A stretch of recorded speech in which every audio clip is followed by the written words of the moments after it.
10 tanda besar kiamat. 1. Dukon. Kabut asap tebal menyelimuti bumi selama 40 hari. Dukon ini tidak mematikan namun membuat lemas orang yang tidak beriman. Seperti Dajjal Al-Masih, kulit bagian kening meleleh ke bawah mata sebelah kanan sehingga matanya tertutup. Asap tebal itu berasal dari ledakan planet yang menuju ke matahari. Sebelum planet itu pergi ke matahari sempat melintasi bumi namun tidak menabrak bumi. Saat ia mendekat kepada bumi semua magnet dan juga teknologi akan tertarik. Sehingga bumi kehilangan teknologi dan magnet. Semua orang kembali kerja manual. Setelah planet itu melintasi bumi, pergi ke matahari, karena terlalu panas suhunya terjadi ledakan. Serpihan ledakan itu jatuh ke bumi seperti meteor jatuh dari luar angkasa. Bumi terbakar, terjadilah kabut 40 hari. Setelah dukon selesai, masuk hari ke-41. Matahari kembali muncul seperti hari biasa. Ada musibah selanjutnya yaitu manusia kehilangan teknologi. Seluruh lapangan pekerjaan dalam dunia terhenti.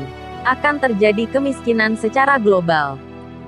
Saat itulah kita akan menyaksikan orang saling berbunuhan karena lapar. Tetangga sesama tetangga saling berbunuhan karena lapar. Kemarau panjang akan terjadi 3 tahun. Menjelang Dajjal lepas dari rantainya penjara pada Pulau Socotra.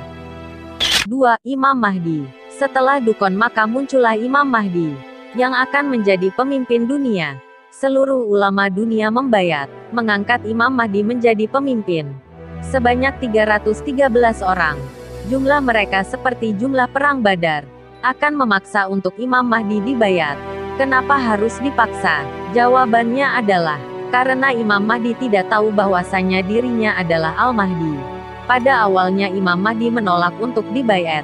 Kemudian pada malam hari Allah beri kemampuan untuk menjadi pemimpin, menyatukan seluruh umat dunia. Kemudian pada besok paginya Imam Mahdi pun tampil sebagai sosok pemimpin yang tangguh. Bisa memimpin perang, bisa mengendalikan semua bidang, termasuk juga dalam bidang ekonomi. Dan bergabung sama pasukan sebanyak 313 orang. Serta ditambah dengan orang soleh dari seluruh dunia termasuk juga memimpin perang Armageddon. Yaitu perang Malhamah Al-Kubra. Pada tahun 1982, pendeta dari Yahudi pernah menyampaikan dan berkata, kemerdekaan kita hanya tinggal 40 tahun. Coba kita tambah dari 1982 tambah 40 tahun adalah 2022. Yahudi kewalahan menghadapi warga Palestina. Ini berarti tanda kekalahan Yahudi sudah mulai nampak. Namun Palestina belum bisa merdeka saat ini. Karena kita masih berada pada fase keempat yaitu Mulkan Jabarian. Fase ini akan berakhir ditutup dengan kabut tebal dan kemunculan Imam Mahdi. Keruntuhan Yahudi sudah digambarkan dalam Al-Quran. Surat Al-Isra surat ke-17 ayat 4-43. Jika ayat 4 digabung sampai ayat 43, terdiri atas 1443 kata. 1443 nahu sorof. Inilah disebut nubuah yaitu ramalan dari Al-Quran. Boleh jadi Imam Mahdi akan menjadi pemimpin setelah runtuhnya Yahudi pada tahun 1443 Hijriah. Namun kita sebagai orang beriman yang lurus, tidak boleh menentukan tanggal atau tahunnya. Hanya Allah dan Rasul-Nya yang tahu. Kita hanya boleh mempelajari tanda-tanda kiamat. Tanda kiamat besar yang nomor 3 adalah Dajjal lepas dari penjara. Sekarang Dajjal masih terikat di Pulau Socotra dan Isa alaihissalam nanti akan turun ke bumi, tepatnya pada Masjid Damaskus atau kita kenal Masjid Al-Umawi. Rasulullah SAW telah bersabda, ketika Allah telah mengutus Al-Masih ibnu Maryam, maka turunlah ia di menara putih dekat Damsyik dengan mengenakan 2 buah pakaian yang dicelup dengan waras dan zafran. Kedua telapak tangannya diletakkan di sayap 2 malaikat. Bila ia menundukkan kepala, maka menurunlah rambutnya dan jika diangkatnya, kelihatan landai seperti mutiara. Maka tidak ada orang kafir yang mencium nafasnya kecuali meninggal dunia. Padahal nafasnya itu sejauh mata memandang. Lalu Isa mencari Dajjal hingga menjumpainya di pintu Lut. Lalu dibunuhnya Dajjal. Hadis riwayat Muslim. Ibnu Katsir dalam kitabnya Qisas Al-Anbiya mengungkapkan bahwa Nabi Isa alaihissalam akan turun di sebuah menara putih di daerah Damaskus, Syam Syria sekarang. Saat itu akan didirikan sholat subuh. Imam kaum muslim berkata kepadanya, "Majulah wahai Ruhullah, jadilah imam." Isa menjawab, "Tidak, di antara kalian ada pemimpin-pemimpin yang telah dimuliakan oleh Allah dalam umat ini." Hadis riwayat Muslim dan Ahmad. Ibnu Qayyim di dalam kitab Manal Al-Munif menjelaskan bahwasannya imam di sini yang dimaksud adalah Al-Mahdi. Dia meminta Nabi Isa alaihissalam untuk menjadi imam salat subuh. Namun Nabi Isa alaihissalam menolaknya karena dia turun ke bumi bukan sebagai nabi tapi sebagai pengikut Nabi Muhammad SAW. Al-Mahdi menjadi imam salat subuh, sedangkan Nabi Isa membantu umat Islam untuk memerangi Dajjal. As-Solabih telah menjelaskan di dalam buku hadisnya tentang Isa ibnu Maryam turun ke bumi. Menurut Sami bin Abdullah Al-Maqlus di dalam kitabnya Atlas Tarikh Al-Anbiya wa Ar-Rasul, ada dua menara yang disebutkan di dalam hadis. Yang pertama adalah menara Masjid Al-Umawi yang dibangun oleh Walid bin Abdul Malik, sedangkan yang kedua adalah menara tembok Damaskus. Kedua tempat ini ada kemiripan. Lalu, di manakah Nabi Isa alaihissalam turun untuk membunuh Dajjal nanti? Ibnu Katsir telah menafsirkan bahwasanya menara putih yang dimaksud adalah sebelah timur Damaskus. Riwayat ini yang lebih kuat, bahwasanya Nabi Isa alaihissalam turun sebelah timur menara putih Damaskus. Semua orang telah mengenal menara ini, yaitu menara putih Masjid Al-Umawi, wilayah Damaskus. 10 tanda besar kiamat, poin 4 atau parts 4. Ami membahas tentang Ya'juj dan Ma'juj. Namun Ami tidak membahas tentang asal usul Ya'juj dan Ma'juj. Sebab pada akun saya, Amai Radera, sudah ada yang berjudul Asal Usul Ya'juj dan Ma'juj. Langsung saya yang memberi tausiah. Tanda kiamat besar nomor 4, keluar Ya'juj dan Ma'juj dari penjara. Siapakah yang memenjarakan Ya'juj Ma'juj pada masa dahulu? Dzulqarnain. Lihat surah Al-Kahfi ayat 83 sampai 99. Kapan sejarah itu terjadi? Setelah Fir'aun mati. Ketika Fir'aun sudah mati, Nabi Musa menjadi pemimpin. Kemudian pada wilayah Cina atau wilayah tembok Berlin, yang memimpin adalah Dzulqarnain. Kapankah Ya'juj dan Ma'juj ini lepas dari penjara? Setelah Nabi Isa alaihissalam membunuh Dajjal, seluruh umat masuk Islam. Nanti pada akhir zaman Nabi Isa memberi perintah, silakan naik pada Bukit Tursina atau lari pada Mekah dan Madinah. Ada sekelompok orang munafik, mereka memang masuk Islam. Awalnya mereka Yahudi atau ada yang Nasrani, masuk Islam. Tapi mereka masuk Islam itu bukan dari hati, karena takut dibunuh oleh Nabi Isa alaihissalam. Orang-orang seperti itulah yang nanti yang menentang perintah Nabi Isa untuk naik pada Bukit Tursina. Sama seperti contoh pada masa ini, ketika Ami menyampaikan tentang akhir zaman, misalkan tanda kiamat besar nomor 1, dukhon, kabut tebal 40 hari 40 malam. Banyak orang-orang yang nentang. Mereka mengatakan itu masih lama. Ada lagi yang mengatakan tidak terjadi di zaman kita, seolah-olah mereka tahu kapan kiamat itu terjadi. Namun kalau Ami katakan dalam waktu dekat ini bisa terjadi, karena tanda-tanda itu sudah nampak sekarang.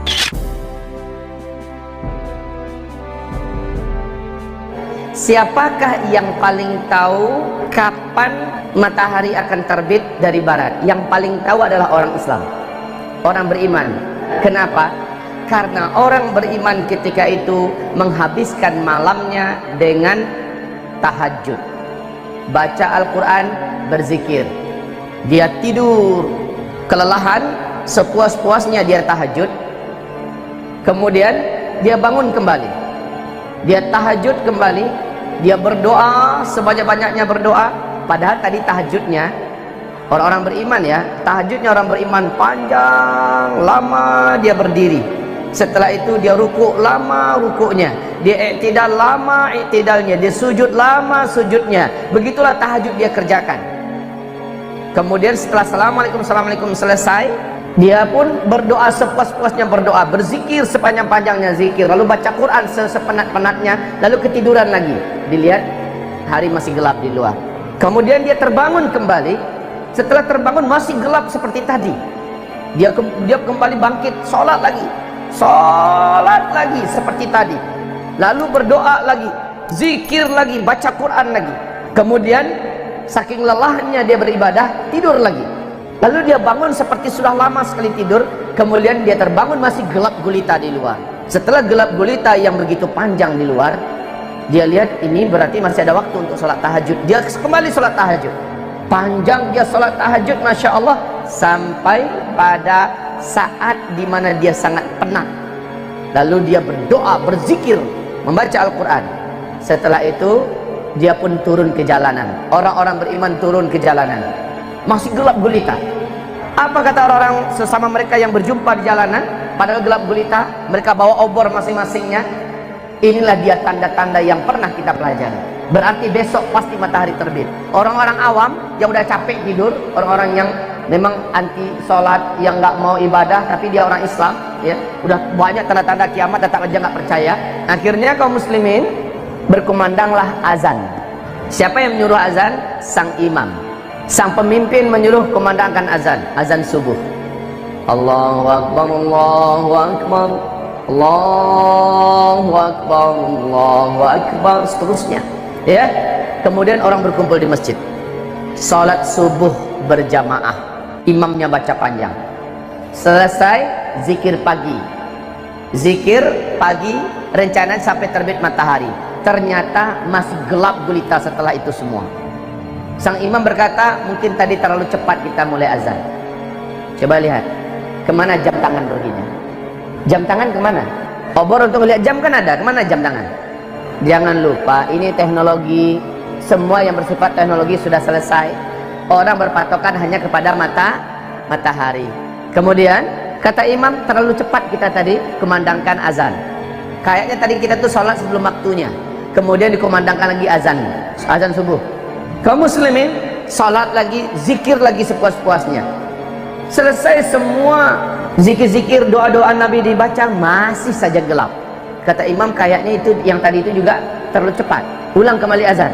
Azan lagi 3 kali kaum muslimin. 3 kali. Baru setelah itu mereka berzikir sepuas-puasnya zikir, mulailah nampak langit mulai terang. Tetapi anehnya bukan dari timur, dari barat. Orang-orang beriman paham, inilah dia. Tapi sejak matahari terbit, Rasulullah Sallallahu Alaihi Wasallam menyebutkan, sejak itu semua isi Al-Quran, baik yang ada di dalam mushaf-mushaf, isinya hilang, Pak. Lembaran putihnya saja yang tersisa. Begitu juga yang hafal Al-Quran, dalam satu malam itu menguap ke langit seluruhnya. Hafiz-hafiz Al-Quran hilang seluruhnya. Bahkan Al-Fatihah yang paling akrab sudah lupa semuanya hilang. Tetapi kaum muslimin yang kami muliakan, orang-orang beriman telah tercatat. Hari ini iman kalian yang beriman telah sah, kata Allah. Hari ini seluruh amalan orang-orang yang pernah beramal telah diterima. Dan sejak itu tidak ada lagi amalan, tidak ada lagi sholat, tidak ada lagi puasa. Tapi itu kaum muslimin, matahari hanya terbit setengah hari saja. Setengah hari saja. Dari sebelah barat, itu barat umpamanya, terbit hanya setengah hari. Rasul berkata, dia kembali bergeser, kembali tenggelam di tempat biasanya dia tenggelam di sebelah barat. Kemudian besoknya dia terbit normal seperti biasa dari sebelah timur. Coba lihat begitu cepatnya. Tayyib, kita lanjutkan kaum muslimin yang kami muliakan. Malam kali itu sangat lama, terasa sangat panjang. Kemana perginya matahari? Nah, ini ada hadis yang panjang dari Imam Muslim. Mari kita simak. Dengan hadis inilah, dengan penuh hormat, saya harus membantah pernyataan Syekh Imran Hussein, di mana beliau mengklaim maksud matahari terbit dari sebelah barat di akhir zaman adalah Islam nanti akan bangkit dari Amerika dan dari Eropa. Pernyataan itu saya bantah dengan hadis ini, dengan hadis yang diriwayatkan oleh Imam Muslim dalam kitab sahihnya, dalam kitab Al-Iman jilid 2 hadis nomor 195 dan 196. Kok bisa malamnya 3 malam berturut-turut orang di bumi hidup merasakan malam yang panjang? panjang sekali sehingga puas orang tahajud. Berulang-ulang orang melaksanakan tahajud. Tahukah kamu kemana matahari perginya? Matahari tidak ditutup oleh Allah, tidak, tapi memang dia pergi memenuhi panggilan Allah. Ngapain? Matahari pergi ke bawah arash, meninggalkan orbitnya, dan dia terus melesat sejauh-jauhnya sampai berada di bawah arash. Berarti matahari sudah keluar dari seluruh alam semesta dengan kecepatan yang hanya Allah yang memberikan. Sampai di bawah arash, tepat dekat Sidratul Muntaha, di situ dia sujud. Matahari sujud macam mana bentuknya entah, pokoknya dalam hadis dia sujud kepada Allah Subhanahu wa ta'ala. Fakta ilmiah yang tidak akan pernah bisa diketahui oleh para pakar dan ahli astronomi manapun sampai hari kiamat, kecuali dari hadis ini, bahwa matahari telah pernah meninggalkan bumi sebanyak 2 kali sebelumnya. Ini hadisnya. Matahari pernah pergi meninggalkan bumi sebanyak 2 kali sebelumnya. Kali ketiga baru Allah perintahkan, terbitlah engkau dari tempat biasanya engkau tenggelam. Dengar hadisnya tadi? Dengar bahwa matahari telah pernah meninggalkan bumi ini dulu. Kapan? Belum ada para pakar yang mampu mengungkapkan ini. Kalaulah tidak ada hadisnya, kita tidak akan tahu ini. Dan Rasulullah tidak pernah bicara dengan nafsunya. Seluruh yang dikatakan adalah wahyu yang diwahyukan kepadanya.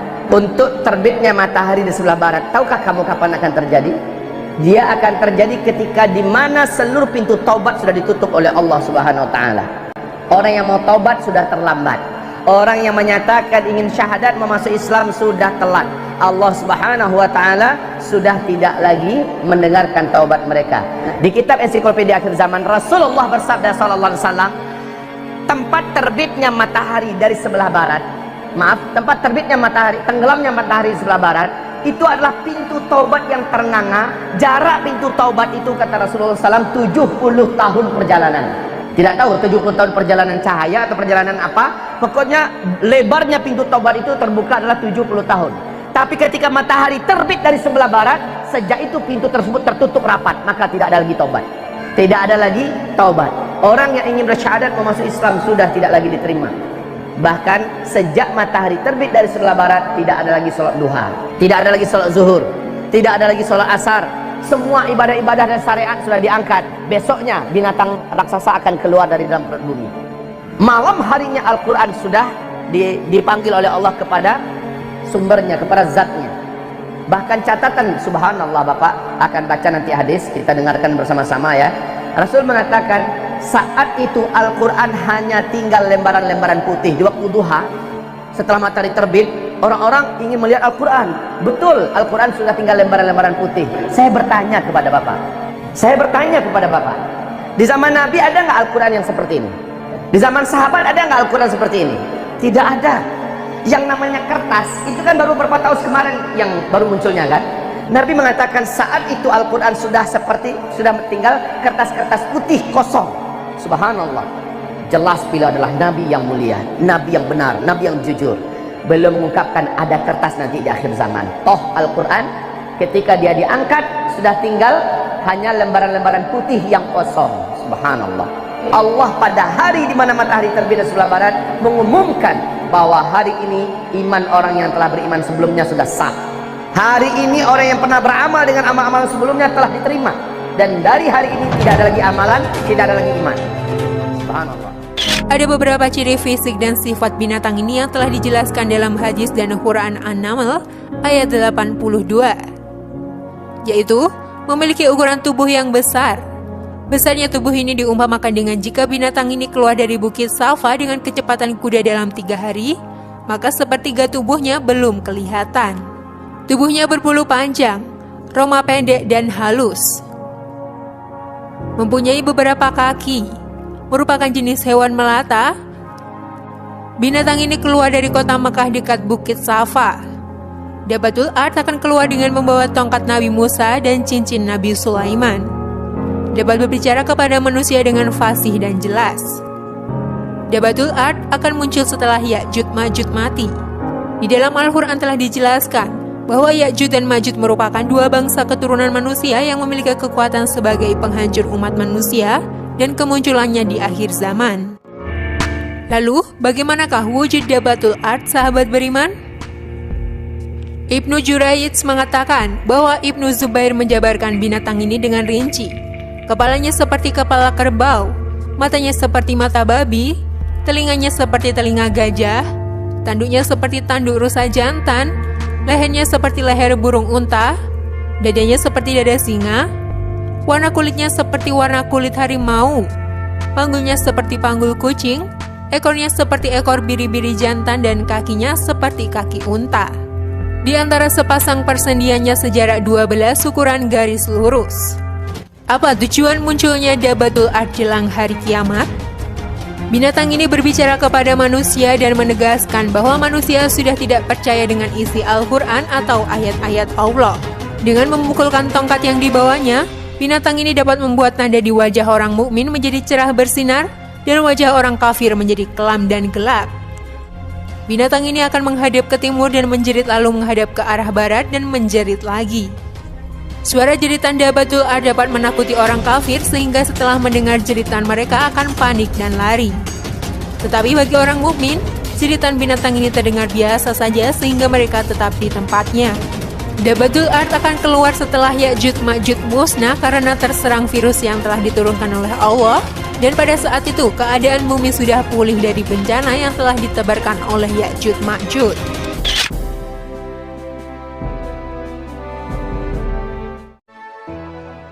Menjelang kiamat, angin lembut dari Yaman beringsut datang. Angin lembut tersebut bertiup sebelum hari kiamat, yakni setelah matinya bangsa Ya'juj dan Ma'juj, di mana kaum muslimin akan hidup dalam kesejahteraan dan kemakmuran. Sebagaimana yang diterangkan dalam hadis Nawas bin Sya'am mengenai kisah Dajjal.